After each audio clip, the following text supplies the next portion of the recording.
જય શ્રી કૃષ્ણ મિત્રો, હું રેખા રાદડિયા હૃદયના હુકમ તરફથી ભોજા ભગત વિશે વાત લઈને આવીશું. સંતો પૈકી એક અનોખો ભોજા ભગત થાય, ભોજન આપીને ભજન કરાવવાનો માર્ગ બતાય. ક્યાંક મંદિરમાં નહીં, ભૂખેલા પેટમાં ભગવાન વસે છે. એ સંદેશા સાથે ધૂળીમાં જગત ઝીલતો ભોજા ભગત. ભોજા ભગતનો જન્મ સૌરાષ્ટ્રના અમરેલી જિલ્લાના ફતેપુર ગામે લેવા પટેલ સમાજમાં અને સાવલિયા કુટુંબમાં થયો હતો. તેમના પિતાનું નામ કરશનદાસ અને માતાનું નામ ગંગાબાઈ હતું.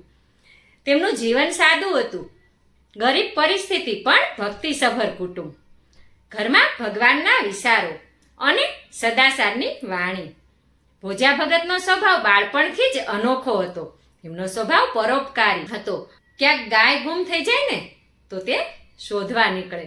ક્યારેક રડતો બાળક હોય ને તો તે દૂધ લઈને આપે.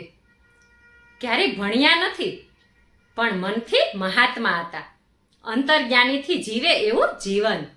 દુઃખ જોયું કે તરત આંખ ભીની. ભોજા ભગતના મુખ્ય કાર્ય: ભૂખ્યા માટે હંમેશા રોટલી તૈયાર, દીન દલિતો માટે સમજદારી અને આદર. કોઈ દુઃખી આવે તો સાંભળે, હમદર્દી આપે. મહિલા હોય કે વૃદ્ધ, સૌને માન આપ્યું. ધર્મના નામે ફેલાતા ભ્રમ સામે અવાજ ઊંચો કર્યો. એમના માટે ભગવાન મંદિર મસ્જિદમાં નહોતો, એમના માટે ભગવાન હતો એક ભૂખ્યા માણસના હૃદયમાં. એકવાર એક ભૂખેલો ભિક્ષુક એમના આંગણે આવ્યો અને ભોજા ભગતને તુરંત ઘરમાંથી 5 રોટલી લાવીને કહેલું. ભોજા ભગત કહે કે મારી પાસે આજે કંઈ બચ્યું નથી, પણ તને ભગવાન સમજીને આ 5 રોટલી હું આપું છું.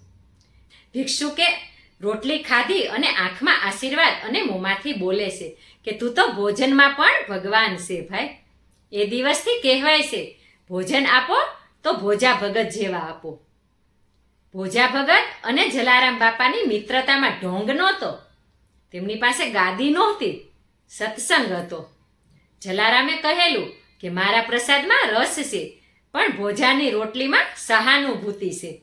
ભક્તિ, સેવા, પ્રેમનો ત્રિવેણી સંગમ એટલે ભોજા ભગત. ભોજા ભગત શાંતપણે આ દુનિયા છોડીને ગયા, પણ લોકોના હૃદયમાં જલતી દીવી બની રહ્યા.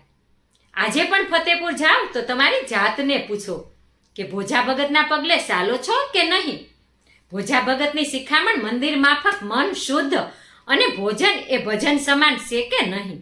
ભોજનથી ભજન સુધી જે ચાલે, દર્દીમાં ભગવાન જે પાળે. ભોજા ભગત નામ નહીં, એ તો સમાજની જાગતી આંખ છે. ભોજા ભગત એ નામ નથી, એ જીવન જીવવાનો એક તટસ્થ માર્ગ છે. ભોજન પૂરું થાય એ ભોજન નહીં, અને ભૂખ પૂરી થાય એ ભોજન છે. સંતો ઘણા આવ્યા ને ઘણા ગયા. ભોજા ભગત તો માણસમાં માનવતાનું દેવું વસાવી ગયા. ભગવાને જો મંદિરમાં નહીં મળતો હોય ને તો ભૂખ્યા માણસની આંખોમાં જોઈ જોજો. ત્યાં ભોજા ભગત આજે પણ બેઠા છે. ભોજા ભગત હૃદયસ્થ છે. મિત્રો, ભોજન કે ભજન, પૈસા કે પરમાત્મા, પસંદગી તમારી છે. પણ યાદ રાખો, ભોજા ભગતની ભક્તિ ભાષણ નથી, પણ જીવી શકાય એવી આગ છે. આજના દિવસે ભોજા ભગતના ગુણો જીવનમાં લાવીશું ને તો જ ખરા અર્થમાં ભોજલરામ જયંતિ ઉજવી ગણાશે. વિડીયો ગમ્યો હોય તો શેર કરો, કારણ કે આજના યુગમાં ભોજન કરતા પહેલા ભોજન કરાવનાર ભોજા ભગત જેવી પ્રેરણાની જરૂર છે. ભોજલરામના શરણોમાં કોટી કોટી વંદન કરીએ. નમસ્કાર.